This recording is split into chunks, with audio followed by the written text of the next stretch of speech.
நெல்லை மாவட்டத்தில் பெய்து வரும் தொடர் கனமழையால் அணைகளுக்கு நீர்வரத்து உயர்ந்திருக்கிறது. இதுகுறித்த கூடுதல் விவரங்களை செய்தியாளர் செல்வராஜ் வழங்க கேட்கலாம். செல்வராஜ், சொல்லுங்க, தற்போது நெல்லை மாவட்டத்தில் மழையுடைய நிலவரம் என்ன? ஏற்கனவே அங்கு தொடர்ந்து பெய்து வரும் மழையின் காரணமாக நீர்வரத்து உயர்ந்திருக்கும் நிலையில் எந்த அளவுக்கு உயர்ந்திருக்கு? நிச்சயமாகுமா, நெல்லை மாவட்டத்தில் கடந்த சில தினங்களாக மிக கடுமையான மழை என்பது பெய்து கொண்டு வருகிறது. குறிப்பாக மேற்கு தொடர்ச்சி மலைப்பகுதியான ஊட்டு, நாலுமுக்கு, காக்காட்சி, மாஞ்சோலை உள்ளிட்ட பல்வேறு பகுதிகளில் தொடர்ந்து 3வது நாளாகவும் மிக கனமழை என்பது பெய்து கொண்டு வருகிறது. இதனால் மணிமுத்தாறு அருவியில் கூட குளிப்பதற்கு தடை விதிக்கப்பட்டுள்ளன. தென் மாவட்டங்களில் மிக அதிகமாக நீர் சோர்ஸாக இருக்கக்கூடிய பாபநாசம், சேர்வலாறு, மணிமுத்தாறு ஆகிய அணைகளுக்கும் நீர் வரத்து என்பது அதிகரித்துள்ளது. 143 அடி கொள்ளளவு கொண்ட பாபநாசம் அணை தற்போது 85 அடியாக நீர்மட்டம் உயர்ந்துள்ளது.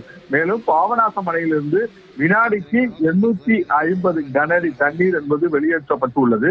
அதே போல நேரடியாக இந்த தண்ணீர் அனைத்தும் தாமிரபரணி ஆற்றில் வந்து கொண்டு இருக்கிறது. ஏற்கனவே நெல்லை மாவட்டத்தில் அதிகபட்சமாக ஊத்து பகுதியில் 119 மில்லிமீட்டர் மழையளவும், நாலுமுக்கு பகுதியில் 102 மில்லிமீட்டரும், காக்காட்சியில் 88 மில்லிமீட்டரும், மாஞ்சோலையில் 76 மில்லிமீட்டரும் மழையளவு என்பது பதிவாகியுள்ளது. இந்த நிலையில் தாமிரபரணி ஆற்றில் சற்று நீர்வரத்து என்பது மிக அதிகரித்துள்ளதன் காரணமாக நெல்லை சந்திப்பு குறுக்குத்துறையில் உள்ள மூலஸ்தானம் என்று சொல்லக்கூடிய அந்த சுப்பிரமணிய சுவாமி கோவிலில் வெள்ள நீர் என்பது புகுந்துள்ளது. இதனால் அங்குள்ள வெள்ள நீர் புகுந்ததன் காரணமாக அந்த கோவிலுக்குள் யாரும் பக்தர்கள் யாரையும் இன்று அனுமதிக்கப்படவில்லை. மேலும் இந்த திருமண மூர்த்தம் என்பதன் காரணமாக அங்குள்ள உற்சவரை மற்றும் நேரடியாக அந்த கோவிலுக்கு வெளியே அந்த மண்டபத்தை வழியாக கொடிமரம் அருகே கொண்டு வரப்பட்டு அங்கு வைத்து திருமண நிகழ்ச்சி மட்டும் நடைபெற்றுக் கொண்டு வருகிறது.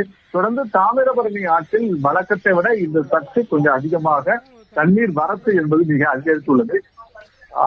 அதிகரித்துள்ளதுமா.